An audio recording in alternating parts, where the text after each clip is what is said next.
Assalamualaikum warahmatullahi wabarakatuh. Waalaikumsalam warahmatullahi wabarakatuh. Baik, silakan putar duduknya dan para silakan.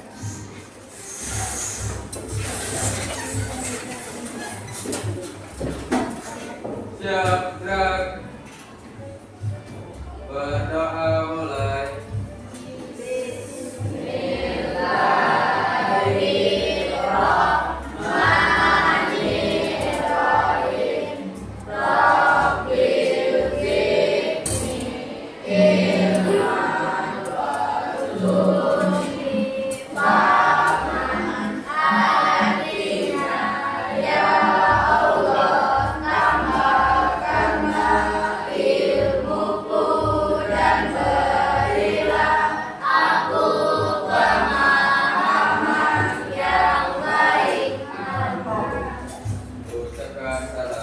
Assalamualaikum warahmatullahi wabarakatuh.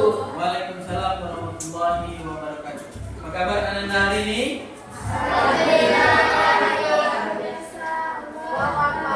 Semangat ulang lagi. Apa kabar hari ini? Alhamdulillah, Tuhan Yesus Mantap. Baik, hari ini kita akan belajar seperti biasanya. Sebelum belajar, rapikan tempat duduk. Kan yang depan sudah. Dan sekalian, siapa di antara kita yang tidak hadir? Hadir semua? Ini siapa yang tidak hadir? Ada satu bangku yang tidak hadir. Rasya. Rasya tidak hadir berarti ya, satu orang ya. Apa kabarnya, sakit? Sakit. Baik. Hari ini kita akan belajar seperti biasa. Pelajaran kita kemarin adalah bagaimana cara berpikir komputasional. Hari ini kita tambah dengan pengetahuan baru tentang berpikir komputasional dan juga resikonya nanti. Berpikir komputasional yang kita pelajari kemarin, kita lengkapi dengan resiko dan etika itu. Karena sekalian, pembelajaran hari ini tentang etika dan resiko. AI itu seperti yang Bapak jelaskan kemarin adalah sesuatu hal baru yang hari ini booming dan viral. Kamu terpaksa dan dipaksa untuk mengenal AI karena semuanya sudah berkecimpung dengan AI. Kemarin sudah kita pelajari beberapa aplikasi yang mengandung AI seperti chat, kemudian Gemini. Apalagi yang berhubungan dengan pelajaran? Apa? Meta AI. Jadi banyak sekali ilmu-ilmu baru yang memang tidak membutuhkan guru. Yang kedepannya nanti akan berbahaya bagi generasi kami. Pemerintah melalui Dinas Pendidikan Kemendikbud meluncurkan program. Kita akan belajar namanya coding dan kecerdasan artifisial, di mana kamu akan dibekali hal-hal yang penting tentang itu. Anak bapak yang saya, coding dan AI ini ada resiko, ada etika yang akan kita pelajari. Tapi sebelum kita belajar, kira-kira apa yang dimaksud dengan resiko di sini? Menurut kamu, resiko apa itu? Berbahaya. Berbahaya apa lagi? Akibat. Kenapa bisa ada akibat dan nasihat? Contoh, apa tadi Meta AI atau Gemini atau ChatGPT? Apa efeknya? Apa resikonya? Kira-kira menurut kamu?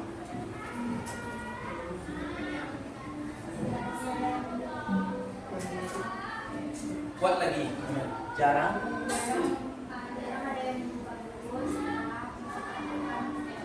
Nah, yang pertama itu kata kawan kamu jarang ada yang membuka buku karena kita sudah ada fasilitas AI. Nah, gadget sudah ada, tinggal diketik atau bahkan tak diketik, pakai suara pun bisa. Tolong carikan saya data tentang si A. Tolong carikan saya jawaban tentang ini. Tinggal dipoto. Foto, keluar semua jawabannya. Nah, itulah kecanggihan sekarang. Tapi ada risiko yang lebih parah yang akan kita bahas. Tapi sebelum itu kita ice breaking dulu. Semuanya berdiri.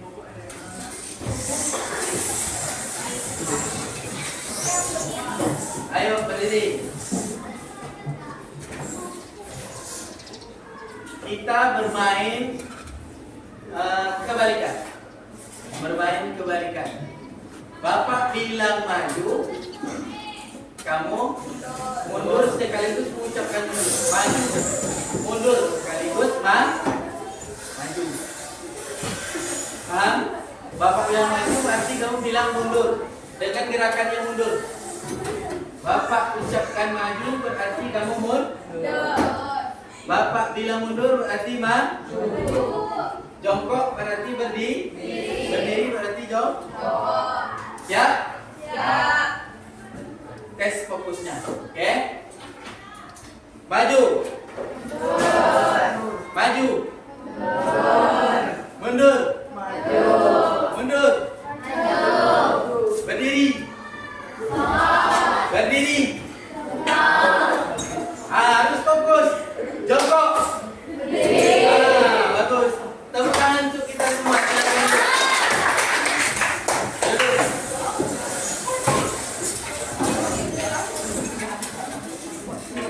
Oke, tepuk fokus.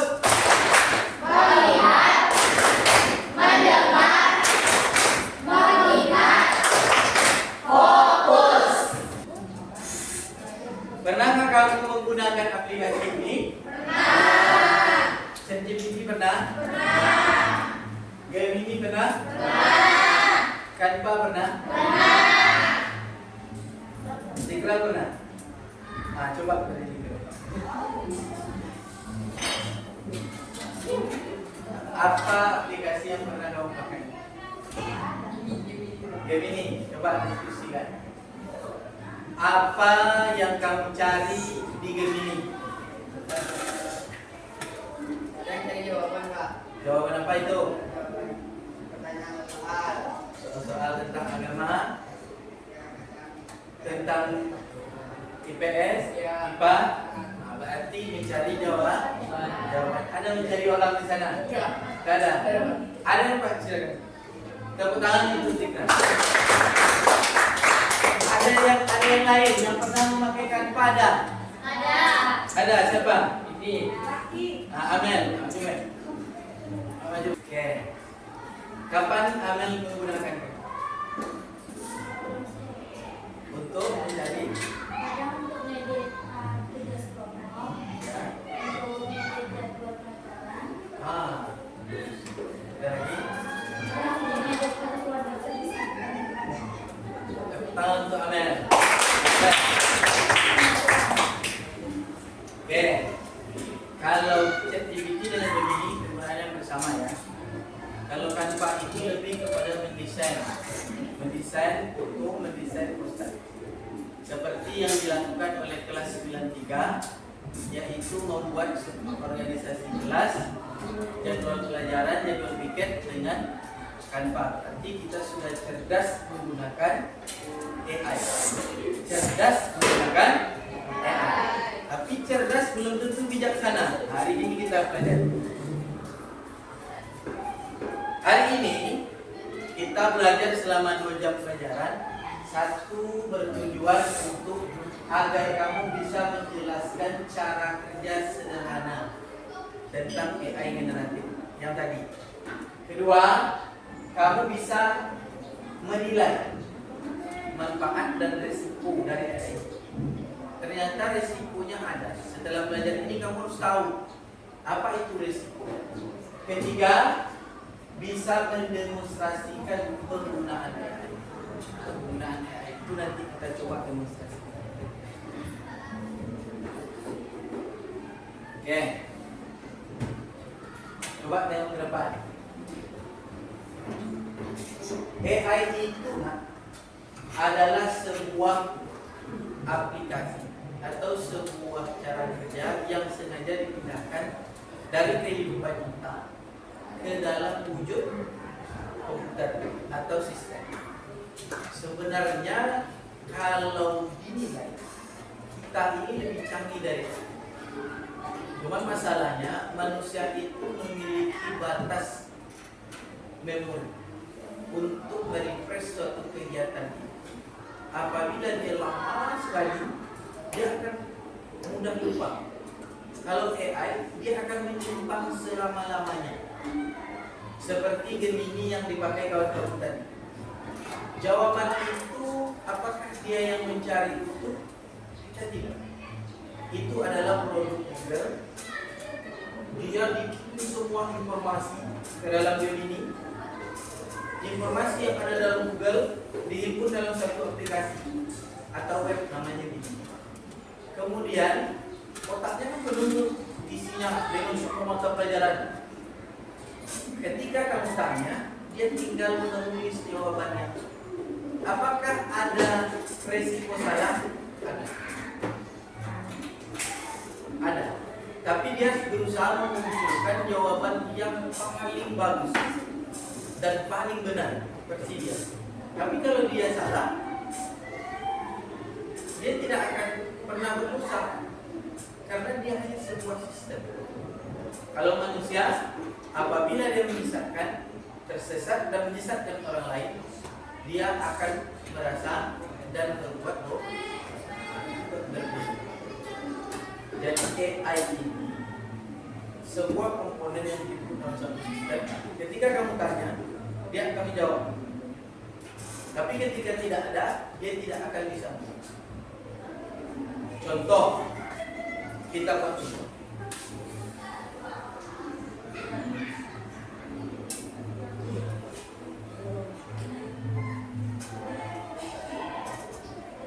Coba tengok ke depan. Kita contohkan. Nah, ini Gemini, tampilan Gemini. Tampilan Gemini ini kalau kita tanya yang dia tidak tahu, dia tidak akan bisa jawab.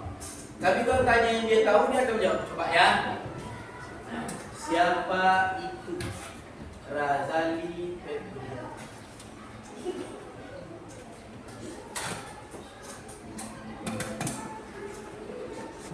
Nah, coba.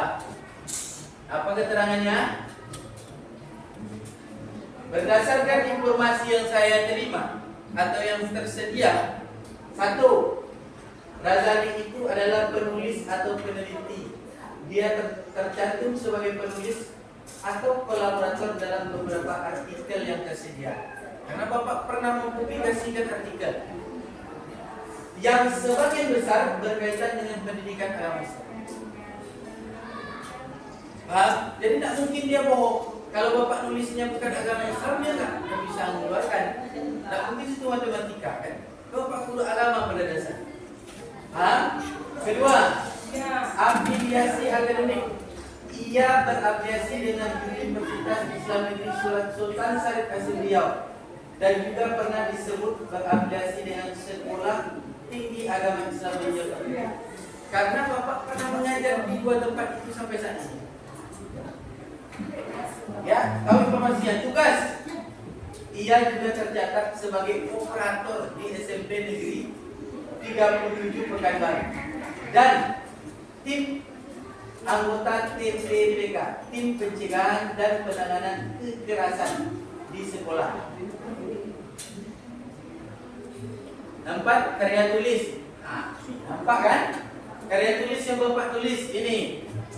Pengaruh penerapan pendekatan saintifik tahun 2020. Buktinya kalau memang Bapak seorang penulis. Kemudian ada artikel kearifan lokal dan tradisi mandi Bali Mongkasan. Bapak juga pernah nulis ini ketika S2, di mana di situ menilai peran pemangku adat untuk menjaga nilai-nilai. Sampai ke bawah masih banyak lagi nih. Oke. Sekarang kita coba yang tidak dia tahu. Siapa nama bapak dalam buku ayat Razali Febrian?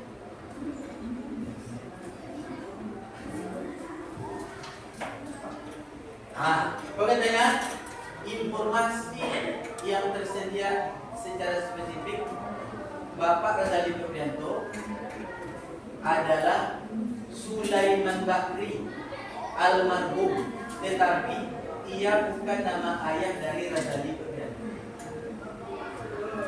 Berarti dia tak tahu nama ayah saya. Cuma dari berbagai macam ilmu dia yang disimpan di Google, ternyata ada nama Razali Febrianto ini, ayahnya Sulaiman Bakri almarhum. Sementara nama ayah saya Muhir. Berbeda jauh dengan itu.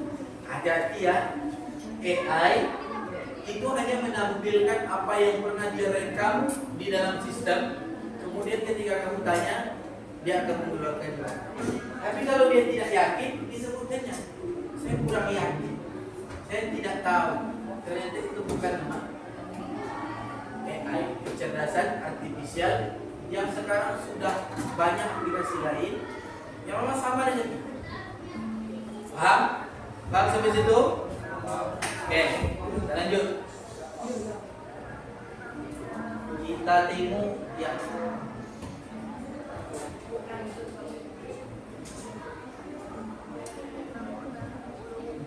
ini tadi ya prinsip kerjanya. Ada yang dimasukkan seperti yang Bapak bilang tadi, data tentang Bapak itu nggak ada tentang Bapak. Jadi ayah Bapak nggak ada dalam. Contoh ini kucing. Kalau dimasukkan dia di dalam sistem, ini kucing.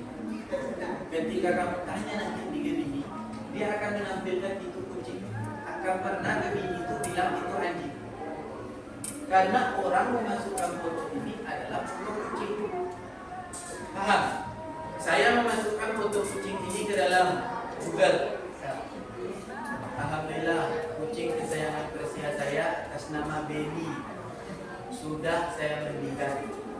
Masukkan, di-upload di web saya.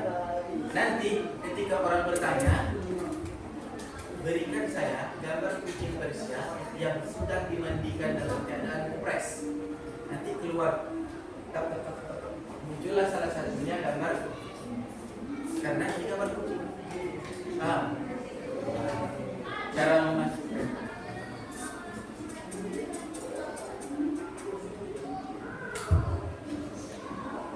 Coba tengok yang di depan. Manakah yang menurutmu buatan AI? Kenapa sebelah kanan?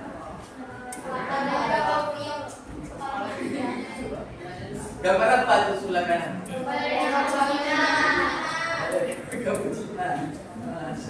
Kalau yang ini kenapa bukan AI? Oke, bagus. Sekarang mana yang AI? Karena yang sebelah kanan, sebelah kiri kamu, badannya bebek. Tidak mungkin ada di dunianya. Paham ya? Sekarang kita belajar etika dan risiko AI. Apa yang terpikir ketika kamu melihat yang pertama? Plagiarisme dan hak cipta. Mungkinkah ada banyak melanggar? Ternyata risikonya luar biasa. Ada muka orang dicopot jadi. Nah, yang viral itu kemarin muka presiden diganti dengan muka orang lain. Zaman SBY dulu seperti itu juga, zaman Jokowi seperti itu juga, sekarang zaman Prabowo sama kayak itu juga. Viral apa? Kata-kata Menteri Keuangan Sri Mulyani. Menteri Keuangan Sri Mulyani ini mengatakan sebenarnya buruh itu bukan beban negara secara frontal. Kita tinjau ulang. Tapi dengan adanya AI dibuat direkayasa seperti Sri Mulyani bilang, guru adalah beban negara. Terakhir, pergantian pekerjaan manusia. Ini risiko AI terakhir. Apa yang terakhir ini? Pergantian. Coba kelompok 2. Kira-kira pekerjaan apa yang bisa diganti oleh AI atau teknologi? Kira-kira pekerjaan apa yang bisa diganti?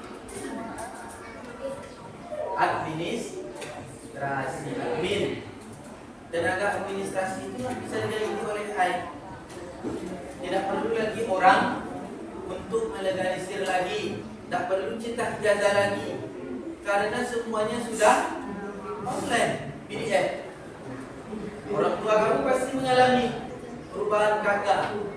Tak perlu lagi kita datang ke dinas Dukcapil. Sudah lewat si penduduk. Masukkan berkas KTP, masukkan KK lama, masukkan akte kelahiran adik kamu, kirim, buat surat permohonan penambahan jumlah anggota keluarga. Aman. Nanti kakak 1 minggu sampai sebulan masuk dalam email ayah. Bisa diperoleh dalam bentuk kakak barcode. Ijazah juga barcode. Ijazah itu nanti akan diprint dalam bentuk barcode. Ada pertanyaan? Yang tidak paham tentang resiko AI? Intinya satu, kesimpulannya dari penjelasan tadi satu, kamu harus menempatkan teknologi dengan bijak. Jangan sembarang edit, jangan sembarang upload. Nanti gara-gara kita upload muncul isu yang tidak baik. Kawan awalnya tidak turun prestasinya gara-gara kita upload foto, video, akhirnya dia kepikiran, kenapa saya seperti ini? Kenapa foto saya di-upload? Padahal dia tak sengaja, tapi karena di-upload akhirnya berembes prestasinya gara-gara kita yang tidak bijak menggunakan Kemudian ada resiko AI itu menggantikan orang. Sistem nanti digantikan orang. Semua yang bisa disistemkan bisa dengan adanya Sekarang untuk refleksinya, keluarkan buku kamu, tulis di buku bagaimana AI.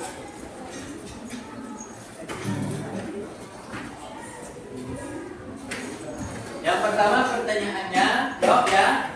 Yang tadi juga, bagaimana AI bisa membantu pekerjaan manusia, tetapi juga bisa menimbulkan resiko plagiat, etika dan privasi. Coba tulis. Waktu kamu 10 menit. Pertanyaan kedua, tuliskan 2 hal positif dan 1 resiko dari itu. Ayo tulis.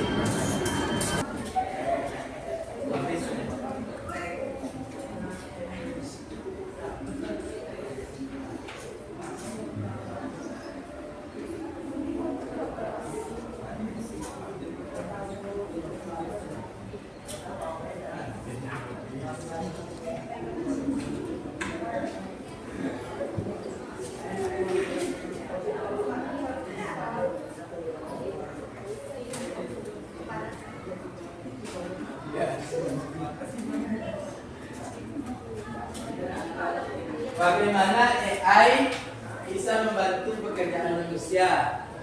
Kan kamu udah dapat tadi kan dampaknya kan? Bapak udah contohkan. 1, bisa mencari informasi, bisa mencari jawaban. Silakan buat. Silakan anak-anak semua, sudah 10 menit berjalan. Kita kumpulkan lagi. Ya, kumpulkanlah. Paras, silakan jalan kumpulkan.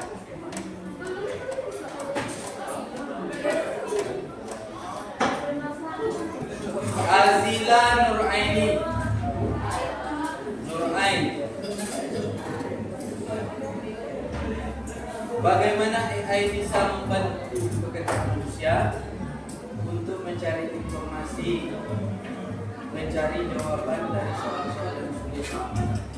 Upload untuk adik. Yang kedua, pertanyaannya adalah tuliskan hal-hal positif dari dan satu resiko AI. Rafi Hidayat. Mana Rafi Hidayat? Tuliskan dua hal positif dan resiko dari penggunaan AI di kelas. Hal positifnya bisa membantu mengerjakan tugas dan mencari jawaban. Resikonya bisa melanggar ITE. Mantap. Tepuk tangan untuk